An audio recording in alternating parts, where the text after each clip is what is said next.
Alhamdulillahi rabbil alamin wassalatu wassalamu ala nabiyyina wa mursalin asyhadu an la ilaha illallah wa asyhadu anna muhammadan abduhu wa rasuluhu la nabiyya ba'dah.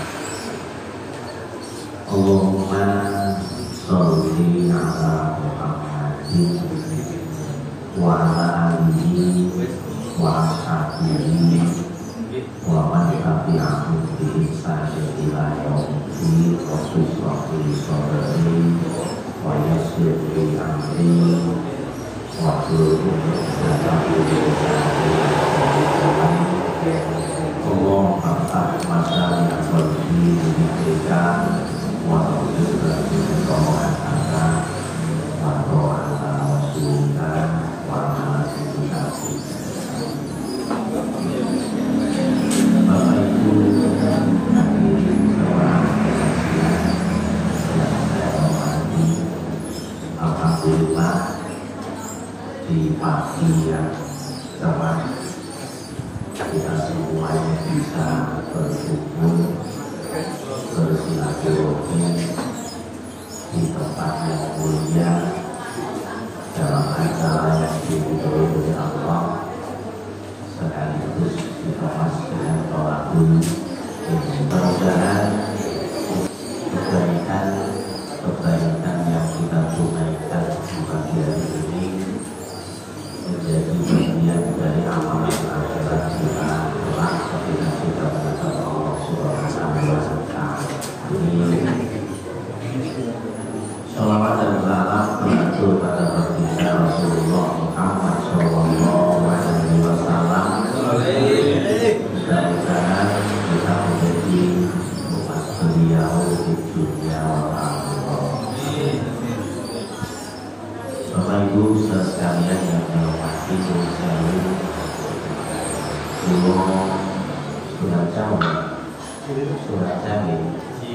sudah jauh nanti dikemas dengan tanya jawab kalau masih. Nanti gue sampaikan beberapa hal sekedar untuk melengkapi aktivitas muhasabah kita bersama-sama sebagai hamba Allah secara sekaligus sebagai umat Rasulullah Muhammad Sallallahu Alaihi Wasallam. Pertama, kadang-kadang kalau kami panjenengan sebagai tergoda oleh pertanyaan, kenapa ya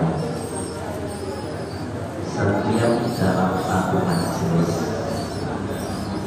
kita senantiasa diajak yang pertama kali adalah untuk mengucapkan syukur kita pada Allah Subhanahu wa Ta'ala. Hampir boleh dikata setiap mukadimah baik yang disampaikan oleh para acara dimanapun, baik yang disampaikan oleh para ustadz, para yai, para dai, para muballigh saat mengawali tausiahnya, ajaran pertama itu mesti bersyukur. Kadang-kadang pertanyaan ini menggoda kita, kenapa itu seperti itu? Jadi yang saya hormati,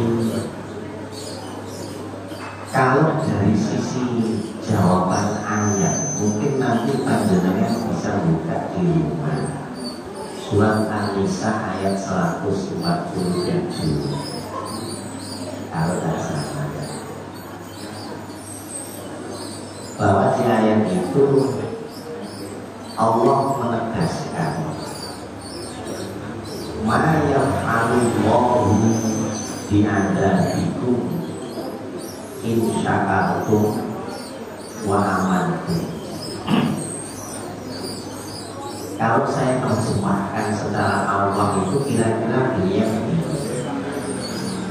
Allah tidak akan menyentuhkan adab, tidak akan menyentuhkan musibah, tidak akan menyentuhkan problem dalam hidup. Kapan itu terjadi? Insyakartum wa amantum. Jika kalian manusia bersyukur, dan jika kalian manusia meneguhkan keimanan dengan baik dan benar. Ini terjemahan Allah, terjemahan kita. Artinya, kalau kalimat dari langsung besar itu asli digolek itu bisa bermotan tenang. Kalau panjang saya Allah dahar bisa tenang, mundur bisa tenang, kegaruan bisa tenang, maka lo sakit tenang, sampai menjadi kalimat lokal kita telah menghadap, telah dipanggil oleh Allah, telah meninggal dunia Bapak Sopo telah menghadap Allah Bapak almarhum Bapak Ahmad Anas dengan sampai menjadi bahasa itu, meskipun saat sakaratul mautnya itu sakitnya luar biasa.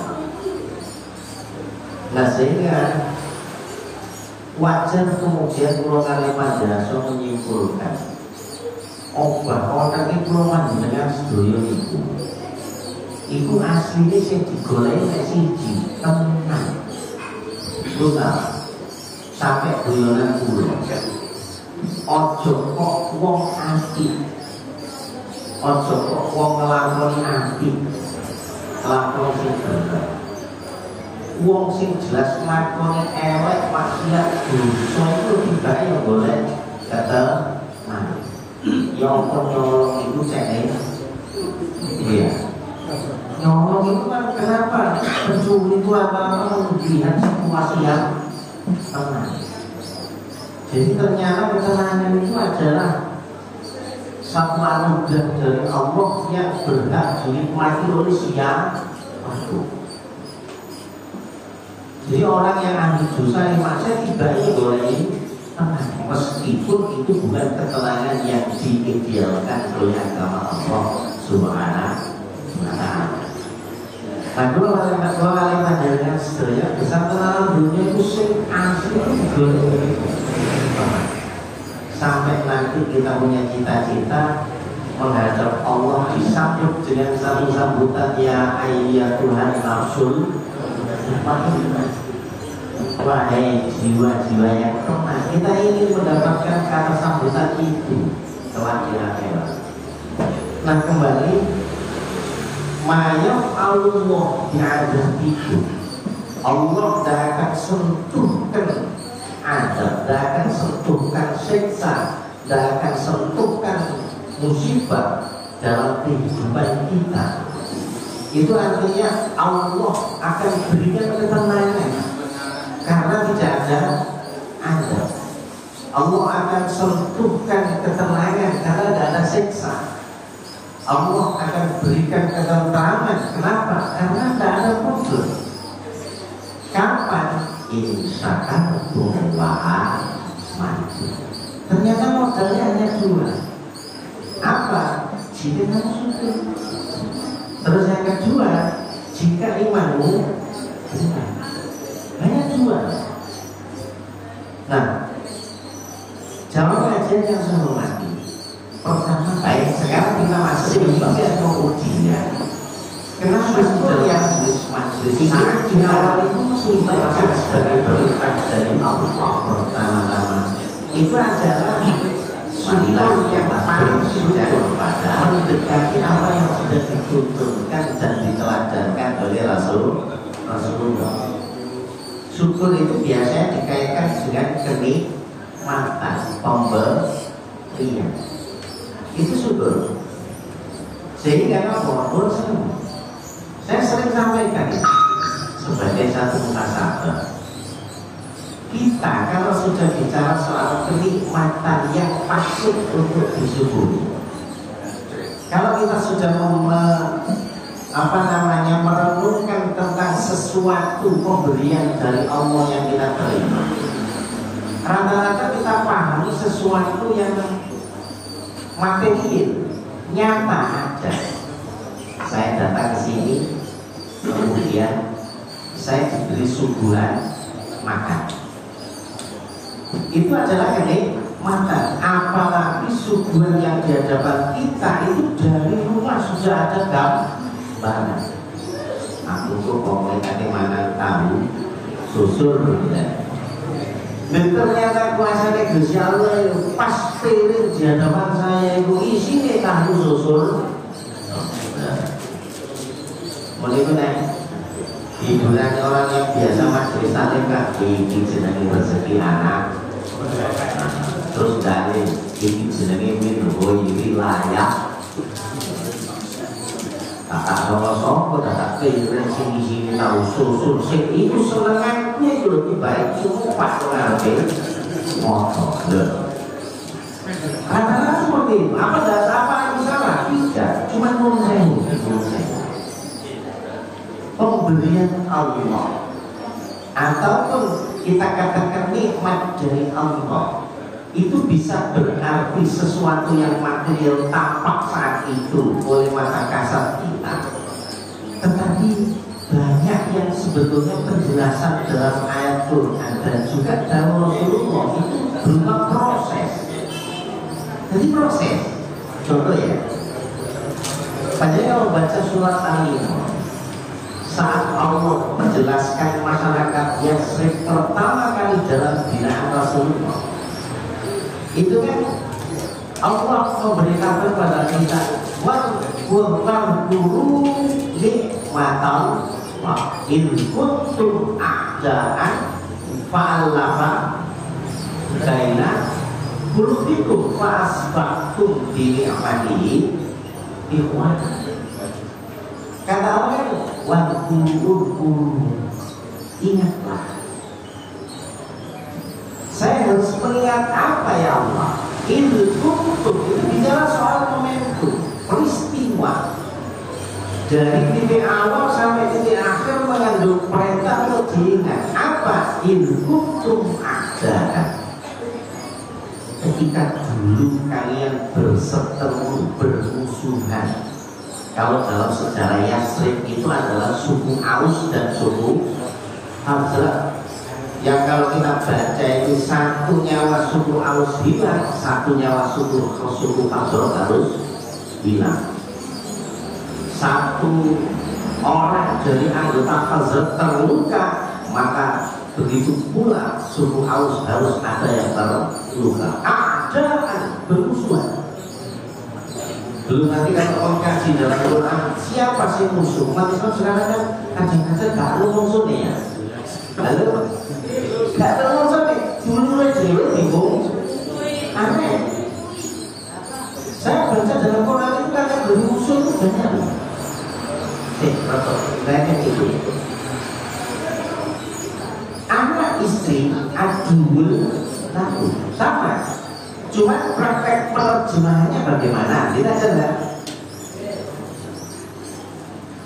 Ada lagi yang sering pulau panjenengan sudah baca itu inna syaitona karena laku adumu mubin. Inna syaitona setuhuni setan karena Allah setan itu laku kedua sirokabe iku adumu tadi musuh. Mubinun kang wela nyotong. Kalau orang tidak sergap di majelis taklim mesti akan bertanya-tanya, ya apa sih Quran ini? Kok jelas setan itu makhluk gaib, gak kena didilok motor, ditepuk tangan juga kerosok. Kok bisa dinyatakan sebagai musuh yang nyata? Ya betul. Makanya alhamdulillah kalau ya sobu gak ada rukinan untuk majelis ilmu itu sudah bagus. Nah saya pernah baca disebut setan sebagai adu mubin. untuk mendeteksi diri adakah kita sedang berseteru dengan setan dan dalam posisi kalah atau menang, itu standar muhasabahnya adalah ya kita ini ya, setiap kita melakukan satu kebajikan yang diperintah dan diridhoi oleh Allah, dan di situ kita merasa berat atau malas, maka pertempuran panjenengan saat itu dengan setan, dengan hasil panjenengan sudah mulai kalah. Halo, contohnya ini ngaji ini kita ngaji, esok ngaji, pas posisi ngaji, terus dadak motor terpenuh, nah itulah. Maka kenalilah sebagai bahwa ngantuk itu sebagai salah satu indikator bahwa pertempuran panjenengan dengan musuh yang namanya setan itu di posisi kita sedang akan kalah. Beres dulu berarti. Ada contoh si nyotok ya mana-mana nih. Pernah Jumatan? Gak pernah. Jumatan ngaji. Saya takut. Ojo-ojo. Nek pas Jumatan budal mau ngocok wis disiap kok iso aku tak tulung aku stadion wae. Engko nek Jumatan kayak siap budal Jumatan sholat tahiyatul masjid nunggu imam salam ganti dulu terus kan. Halo. Kan tadi foto ya. Nah itu kan di posisi ngantuk sampai sholat itu sampai kadang-kadang tumbuh rasa inting-inting. Apa inting-inting? Pokoknya itu mani Jumatan mani lu, boleh ya. Dan ternyata di posisi Jumatan kita ngantuk, kadang kita kalah sampai tertidur, ngeliut. Sampai pada sholat pun godaan ngantuk itu sangat besar. Bareng kalah aku ngomong ngantuk betul. Bagaimana? Itu artinya peristiwa ngantuk kita di satu saat menjalankan perintah Gusti Allah jenenge ibadah Jumat itu menjadi indikator bahwa perseteruan kita dengan setan kita kalah. Ini guru ngomong pemilu, ini juga ngomong masalah setan ya. Itu pemilu sangat pasti. Itu satu, monggo. Salah satu contoh yang nanti bisa panjang kemas saat pulau panjenengan punya hati terus baca wita grup alumni 75, grup alumni 79, grup alumni katakan grup PKMPJ. Ayo dia banyak grup moco wita itu 1 jam khusus dan paham konsentrasi betul. Bahkan di Quran semua menit sudah terasa satu. Nah, berarti saat kita membaca Quran dan gagal menikmati seperti halnya saat kita menikmati baca WA, di posisi baca Quran itu kita sesungguhnya sedang di posisi terdesak oleh musuh kita namanya setan. Benar? Halo? Halo, gila, monggo dengan kembangkan sendiri. Saya pernah baca dan saya coba evaluasi diri saya, ternyata aku juga kalah. Langsung yang kedua, ini standar kedua. Mulai jenengan seterusnya saat berhadapan dengan apa yang sesungguhnya itu larangan agama Allah, larangan Allah dan Rasulnya, dan pada saat itu ternyata kita punya nyali untuk menerjang. Jelas ini gedang itu ada, tapi mengawal kepingin kerja. Belum itu wani-wani cukup gedangnya. Nah, di posisi seperti itu kita mengambil orang adalah larangan Allah. Tapi ternyata dengan siasat dan rekayasa tertentu, di mana perbuatan mencuri saya bisa terlaksana, maka di posisi itu sesungguhnya kita sedang kalah menghadapi musuh yang namanya setan. Betul ya?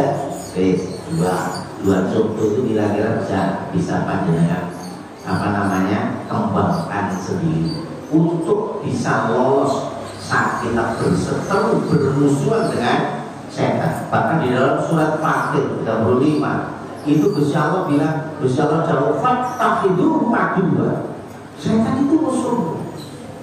Maka tampillah kamu betul-betul berhadapan dengan setan itu sebagai musuh yang sesungguhnya. Jangan tanggung-tanggung, jadikan dia musuh yang sesungguhnya. Itu setan.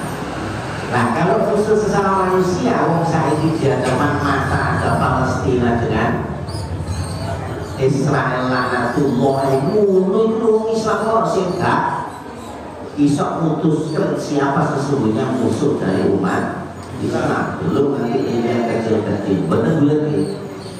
Nah, kata Allah kembali kepada ayat itu untuk wajar ketika kamu sedang dalam posisi bermusuhan yang dalam riwayat ayat bicara soal suku Aus dan suku Khazraj. Terus fa'allafa baina qulubikum. Allah itu alim. Alim itu artinya halus. Allah tak diperlembut hati kamu. Fasbahtum bi ni'matihi ikhwan. Yang dengan hati lembut itu kemudian kamu bisa bersaudara. Artinya apa? Ada satu peristiwa di mana saat itu kamu sedang dalam puncak permusuhan hingga nyawa dibayar nyawa, luka dibayar luka, datanglah Islam dengan Nabiullah Muhammad. Kemudian kamu dituntut dengan syariat akmaltu lakum dinakum wa atmamtu alaikum ni'mati wa raditu lakumul islama. Kemudian hati kamu menjadi hati manusia. Setelah itu kamu bersaudara. Ingatlah itu adalah nikmat. Uzkuru nikmatallahi. Itu patut disyukuri. Di mana syukur tingkat pertama bahasa awal kita adalah alhamdulillah. Jangan lupa. Jadi panjenengan dari rumah sampai ke sini itu proses perjalanan yang sesungguhnya ada banyak rintangan yang itu mengancam keselamatan kita. Tapi kalau ini loh dengan selamat, berarti harus alhamdulillah. Itu paling dasar. Syukur paling dasar itu alhamdulillah. Ketemu konco mesem masalah, peluang masalah. Bahkan jabat tangannya itu jabat tangan komando. Manu salaman ini terus cek ini pokoknya 245 gitu. Dan itu perasaan nikmat ketemu saudara alhamdulillah. Tadi majalahnya dari luar halaman masuk ke masjid dengan kaki kanan kaki kita. Mari-mari. Ayo kaki kanan kaki kiri. Umatnya Nabi kan bahasa bapak saya dulu kepingin melok Nabi Muhammad berkati lapo-lapo iri no Nabi pas dia kecil kami munggah ini Nabimu ya apa maksudnya nek pas kami munggah Nabiku itu dari sikil pokoknya pesan pulau sampai sikil munggah nah itu hampir ya. Jadi saat panjenengan menaikkan kaki kepada masjid dengan kaki kanan lalu berdoa maftahli abwaba rahmati, dengan kita bisa tunaikan itu paling tidak bahasanya alhamdulillah. Soalnya mulai semua punya munggah masjid dulu nyopot sandal dulu gak iso. Soalnya masuk tuh. Kalau kita betul-betul ya. Nah kembali ternyata namanya nikmat dari Allah, pemberian dari Allah itu bukan semata-mata sesuatu yang bisa kita lihat materi yang nyata, bukan, tetapi nilai proses yang panjang. Termasuk lo panjang kok iso aku saiki lo seneng nanggoni majelis seneng betul? Kok iso seneng alhamdulillah. Itu proses panjang itu jadi wangi bahkan aku tahu nak pengajian mari kumpul rong tahun enak loh. Saya pernah saya sampaikan ingat di majelis ilmu itu manajemen kita saat mengikuti majelis ilmu ada dua. Satu namanya ketersinggungan. Kalau panjang baca Quran dan tidak tersinggung, bahaya. Lalu bagaimana?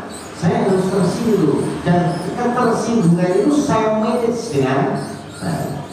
Ketika panjenengan baca tentang Muhammadur Rasulullah walladzina ma'ahu asyidda'u 'alal kuffar ruhama'u bainahum.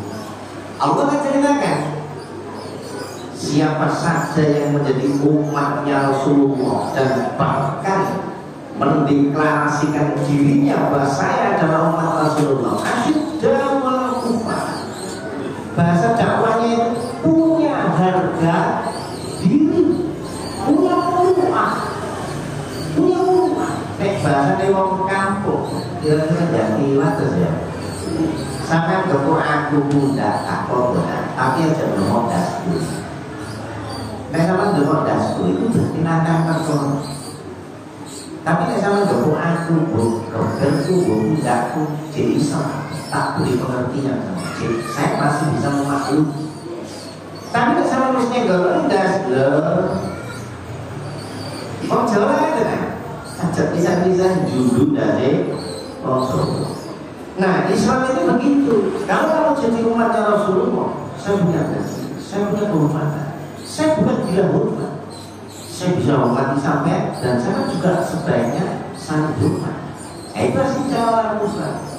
Ruhamah bainahum, saling berkasih sayang. Lepas baca ayat itu yang muncul ketersinggungan. Ternyata aku besok kasih sayang dengan sesama umat Islam. Ketersinggungan ini kemudian dimanage menjadi satu kekuatan untuk berubah mewujudkan ruhamahu bainahum. Ini yang pertama. Jadi kalau saya pas ngaji Quran, pas ada di majelis ilmu, kemudian tumbuh ketersinggungan, itu positif. Tinggal manajemen ketersinggungan ini menjadi perubahan, menjadi lebih baik. Terus yang kedua, ketersinggungan. Jadi ada sentuhan yang masuk. Ya Allah, satu hari saya sholat 5 waktu 17 rakaat. Kata Allah, dengan sholatmu kamu akan mendapatkan energi baru untuk bisa menghadapi faksa dan muka. Inna sholata tanha 'anil faksa wa muka. Jadi ketika kita sholat itu akan kirim energi positif buat kita.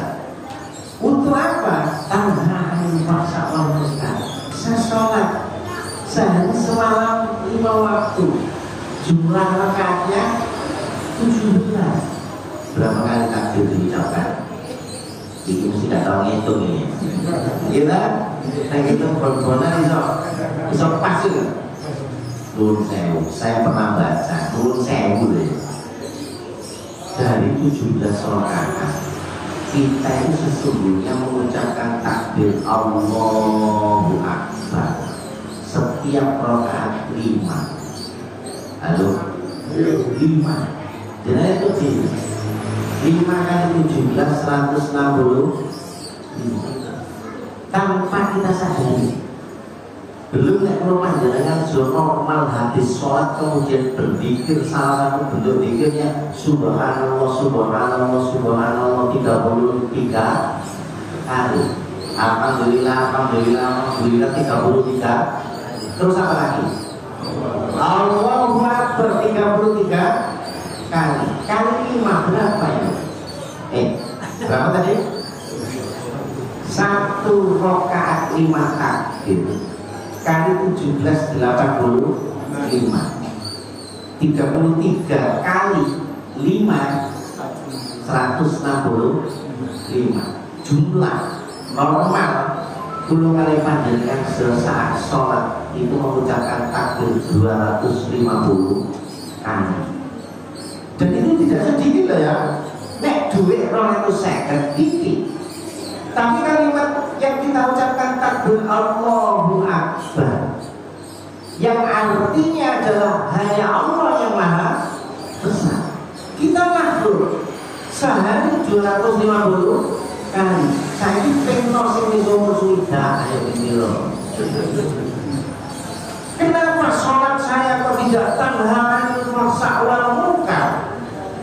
Kenapa sholat saya ini kok tidak membuahkan energi yang bagus sehingga saya bisa lolos menghadapi godaan faksa dan munkar dalam kehidupan sosial saya? Kenapa? Salah satunya jawaban adalah karena Allahu Akbar tidak kita masukkan dalam proses kita sholat. Ayo nanti coba jadi simulasi lah, monggo, nggak apa-apa.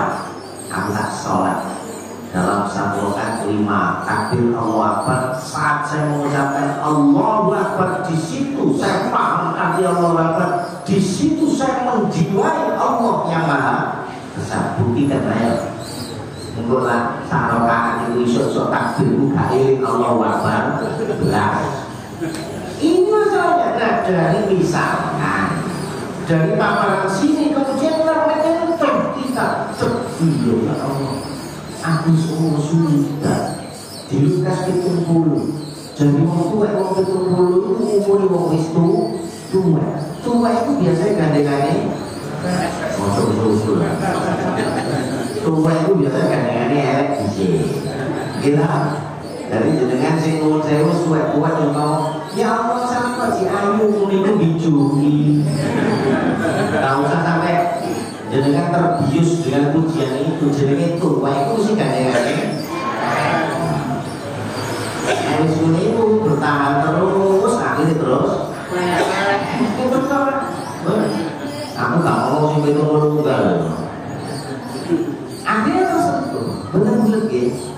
Nah kembali nuwun sewu terosipun Gusti Allah apa namanya di dalam ayat tadi kenapa di dalam ayat yang pertama tadi kalau kamu ingin hidup tanpa adanya adab musibah dan siksaan dalam hidupmu, artinya jika kamu hidup ingin tenang, maka perbagus cara bersyukur. Tahap awalnya adalah alhamdulillah. Biasa alhamdulillah saudara. Sampai kalau mulai diseneni bojo ya alhamdulillah. Lah apa diseneni bojo? Lah kotane roto. Pas mulai terus kejagol-jagol roto. Wes sonene memang dene alhamdulillah. Sudah bisa baca? Wong dini kok terus kelangan duit 1000 ya. Alhamdulillah. Mungkin orang Jawa kan mesti ngono lah. Wis le 1000 ikhlasno, ini dijoli Gusti Allah akhirat. Lah tadi. Makanya biasakan gila alhamdulillah. Usaha lah. Mula ya usaha sampe karo panjenengan Pak. Itu nek 1000 tapi nek 1 juta ya. Pokoknya dolan dukun gak harus irit men. Jadi kembali mudah-mudahan membantu jawaban atas penasaran yang kadang-kadang menimpa kita. Mesti pertama-tama kita bersyukur pada Allah. Begitu kedudukan syukur di dalam Islam. Makanya syukur jangan dikemas dengan momentum. Nanti menjadi sempit. Aku mantu syukuran. Salah tak benar? Benar. Tapi jangan itu sebagai standar syukur mana maksudnya? Nah jangan syukuran apa? Syukuran kelahiran, syukuran panen, syukuran mantu, syukuran sunatan, sampai syukuran kematian. Jangan maknai syukur dalam keseluruhan proses dan sekian banyak apa yang kita alami dalam hidup. Buat ini nomor siji syukur. Santai waktu ini. Nomor kali iman kejibat Rasulullah biasanya kan diterjemahkan mesti yang kedua sholawat dan salam atas junjungan kita Nabiullah Muhammad Sallallahu Alaihi Wasallam. Kalau itu syariatnya jelas gitu, bicaraan tanpa sholawat tidak terberkah. Tapi dulu saya Nabi dihadirkan oleh Allah untuk kita, bukan untuk dipuja dan dipuji.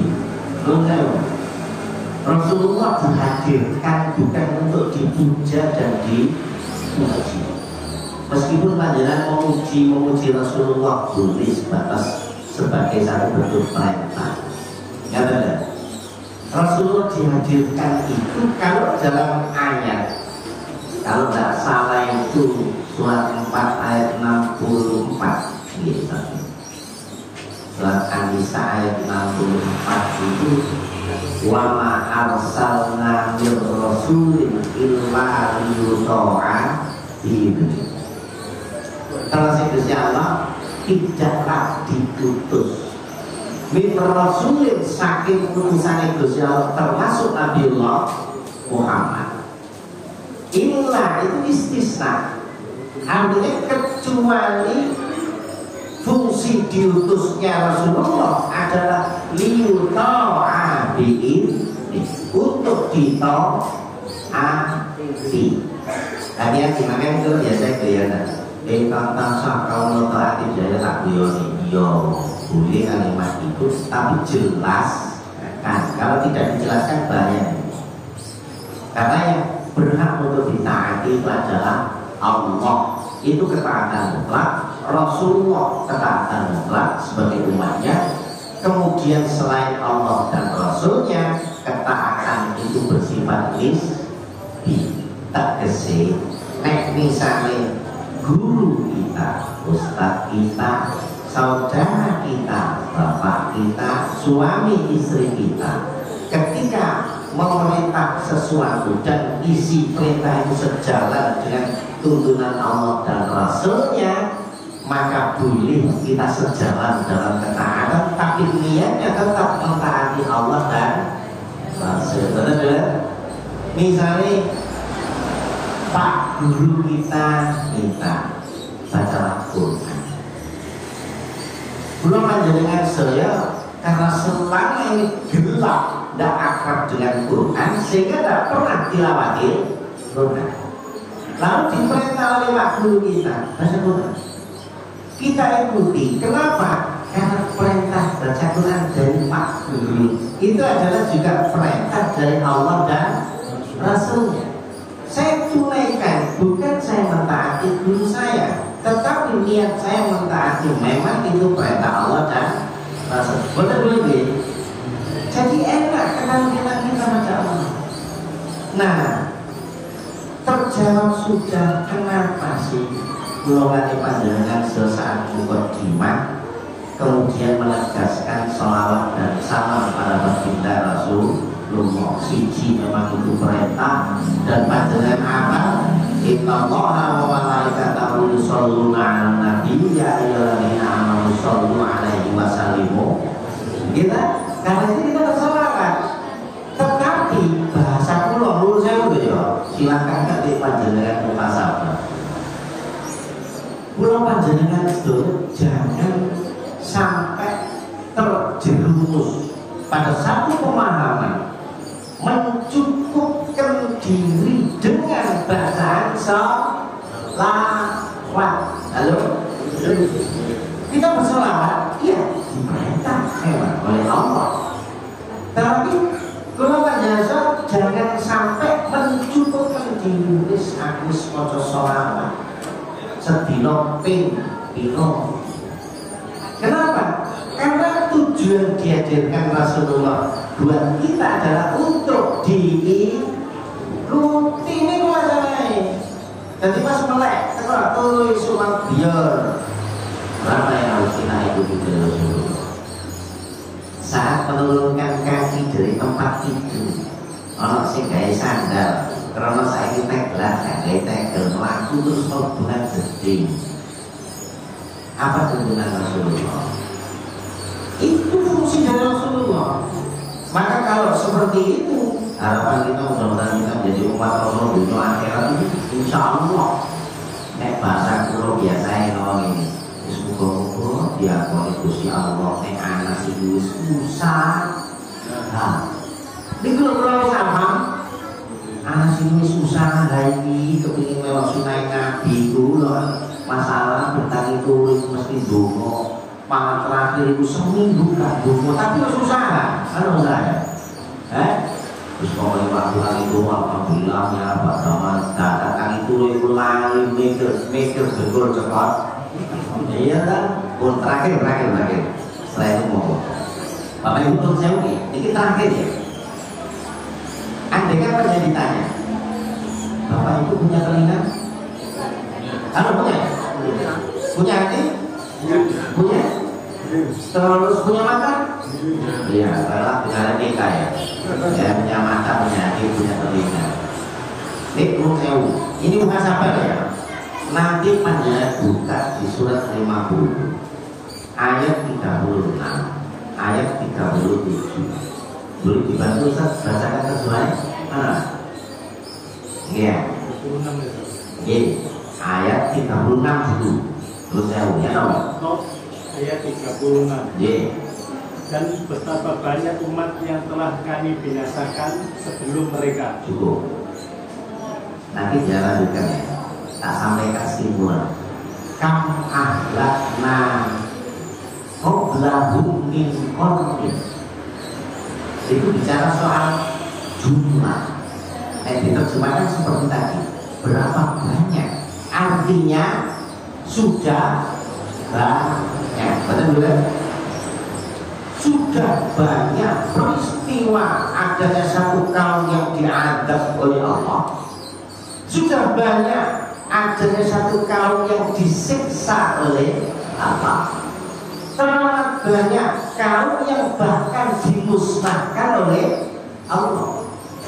Palestina itu salah satu target pemusnahan dulu sudah. Bisa jadi jenengan nanti satu saat akan dimusnahkan. Kalau manusianya nggak bisa, akidahnya akan menjadi dimusnahkan. Artinya ini bicara peristiwa, jumlah peristiwa. Betul-betul. Kamu ahlakna qoblahu. Yang kedua ada qoblahu.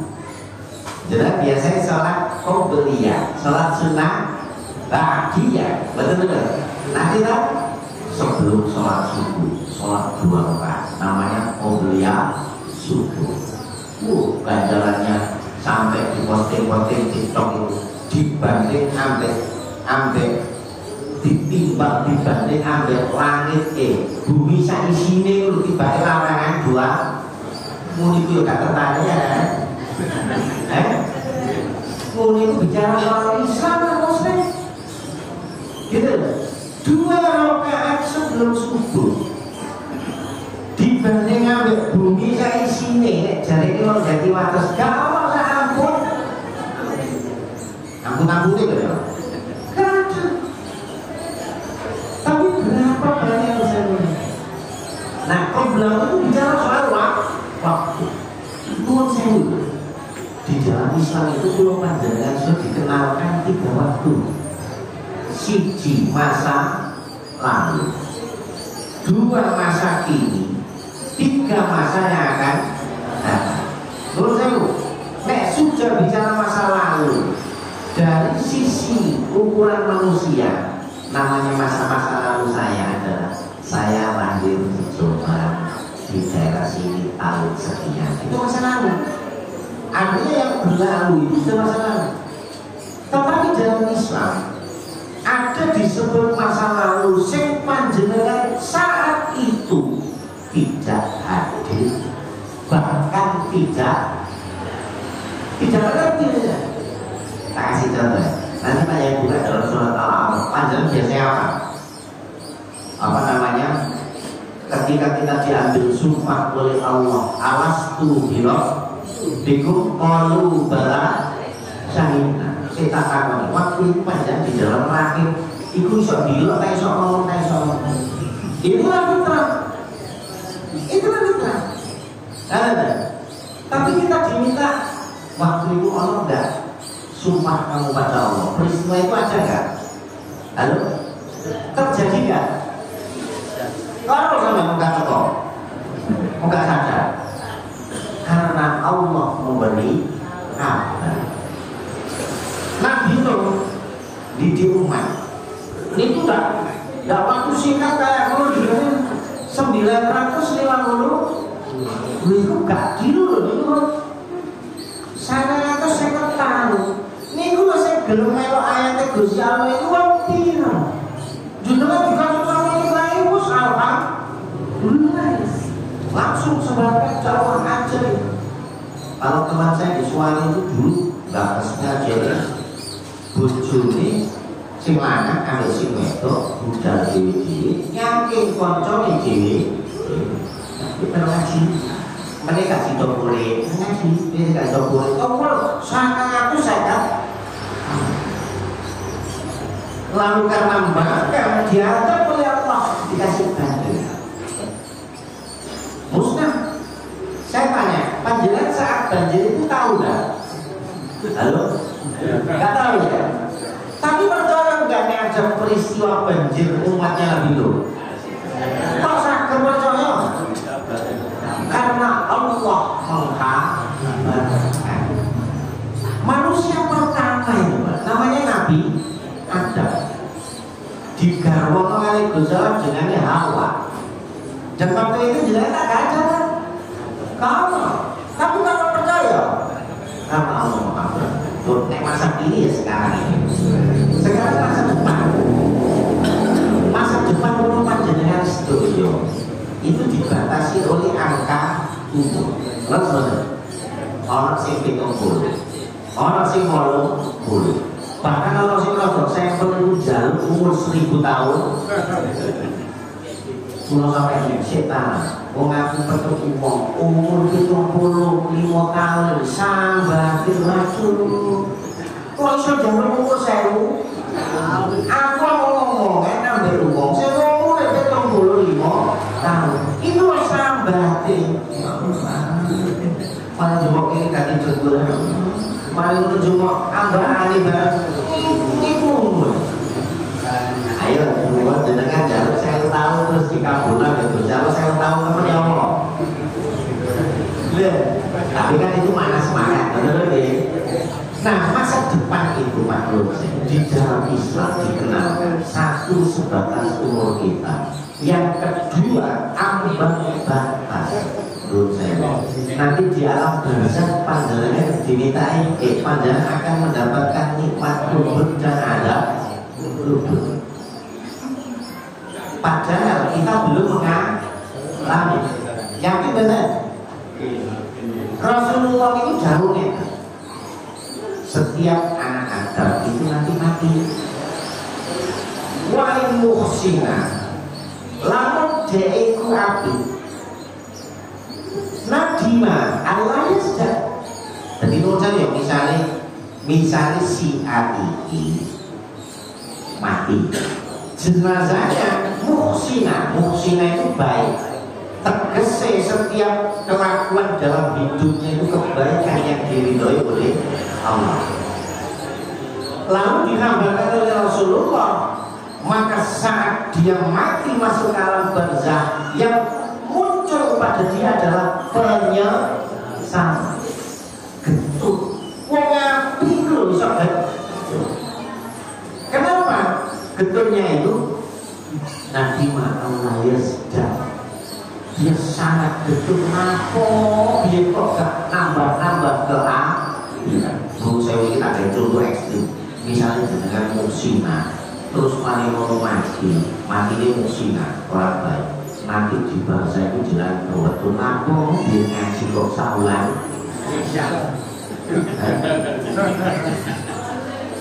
orang betul kulo betul buat cerita ini muni sabar aku kurang itu heran mana? Apa kok?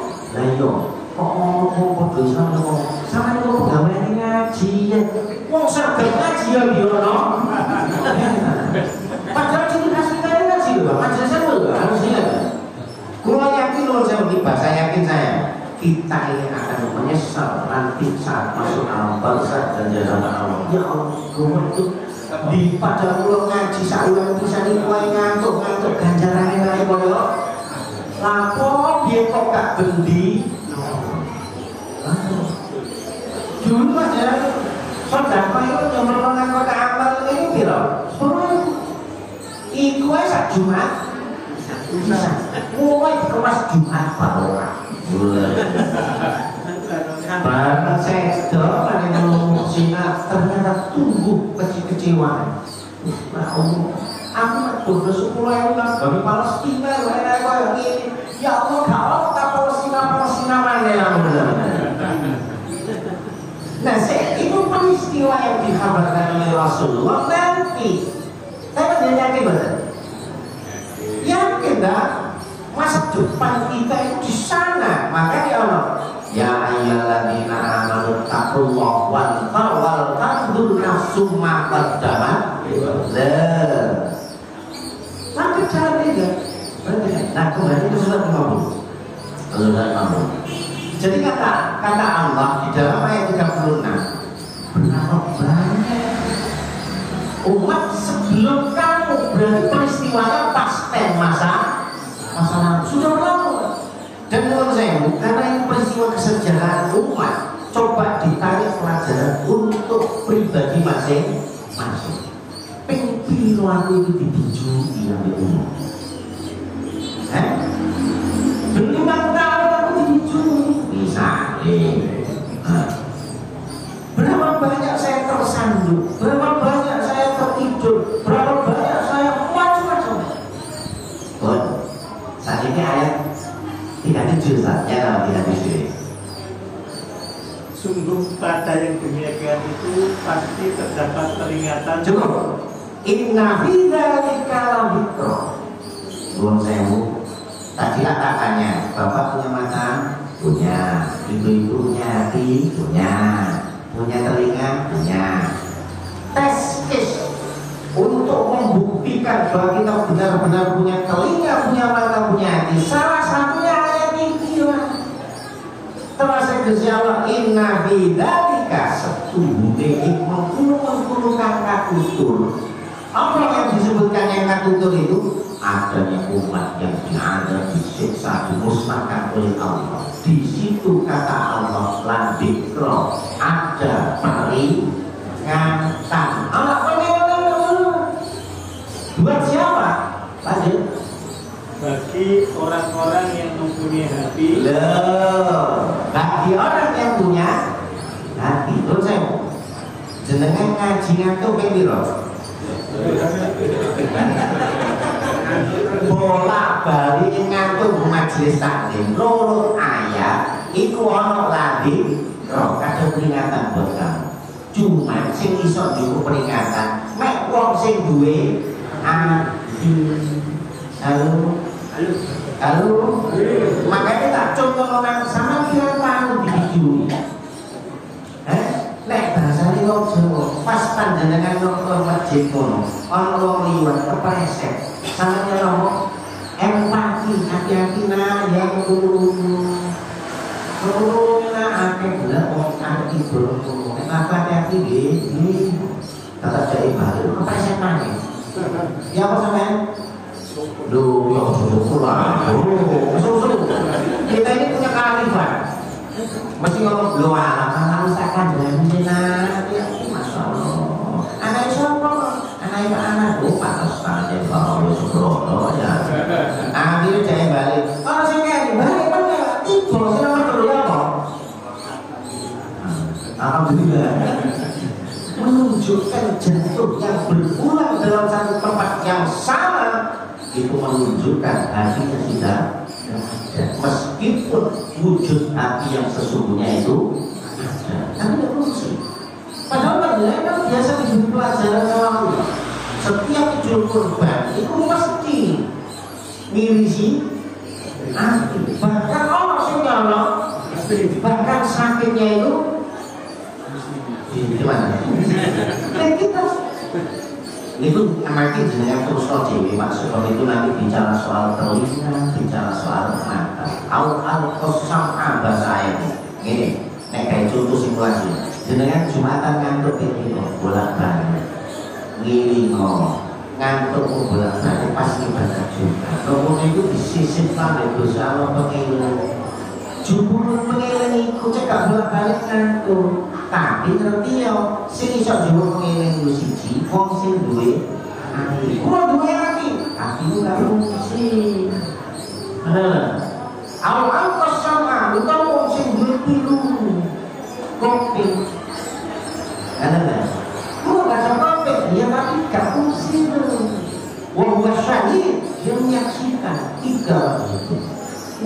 terus kok tambah suwi panjang tambah pegel kasih dorapan. Iya, ini kok bujung dulu itu pengukuhan yang mau berdua.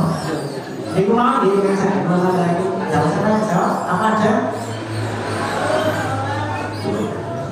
Iya, Bapak ya. Kasih kesempatan. Oh, ngobrol. Ngobrol.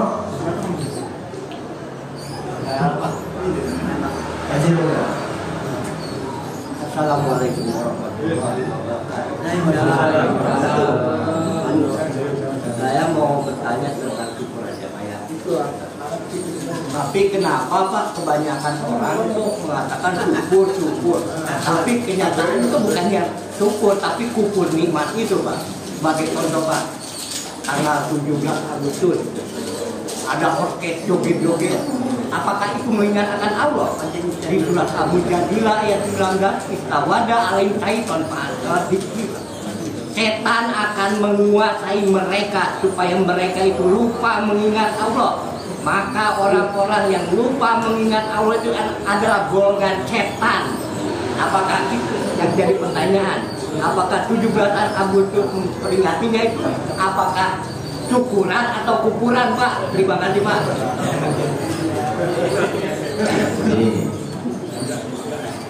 Begini, menurut saya beri satu sisi pandangan. Hati-hati dengan pembiasaan yang kemudian diistilahkan dengan adat istiadat. Pembiasaan atau adat istiadat ini daya jajahnya lebih kuat daripada penjajahan Belanda dan juga penjajahan Jepang. Jadi sesuatu yang jenengan biasakan, ya, dan ini berlangsung lama sehingga menjadi adat. Ini nanti daya jajahnya sangat kuat, termasuk penyelewengan buat penyelewengan. Istilahnya apa namanya, penamaan syukur pada sesuatu yang sesungguhnya maksiat. Ini kalau para yai, para ustaz, para guru tidak segera memberikan nahi munkar, maka ini akan menjadi kebiasaan yang sangat kuat dan bahkan menjadi adat. Akhirnya siapa yang nahi munkar nanti akan dianggap salah. Seperti contoh tasakuran kawan, dan bukan hanya itu, betul. Jadi teramat banyak adat-adat yang sebenarnya itu tidak sejalan dengan idealitas turunan syukur, tapi sudah terlanjur mapan. Saat ini Indonesia pulau Jawa kaya dengan syukur, syukuran kemerdekaan, syukuran kematian, syukuran. Maka kembali ya tugas kita untuk memberikan pencerahan syukur itu begini. Sama menurut saya ya, bahasa saya sebenarnya orang Islam itu tidak patut kemudian bicara aku diobohkan, karena setiap gerak-gerik umat Islam bahkan dalam hitungan ekstrim, tarik nafas dan keluar nafas semuanya amal soleh, sehingga tidak ada kata aku menyokong ya apa ya memang soleh. Nah nanti di situ menjadi standar kita ini termasuk iman yang lemah kan asalnya di situ. Jadi jangan sampai kemudian Pulau Kalimantan kehilangan ruang untuk beramal soleh. Nah termasuk fakta-fakta yang sekarang sudah mulai menguat terkait dengan perwujudan dari tasakuran. Apa gitu? Cukup ya? Ada. Bila yang aku nasallahu subhanaka Allahumma bihamdika asyhadu an la ilaha illa anta astaghfiruka wa atubu ilaik. Assalamualaikum warahmatullahi wabarakatuh.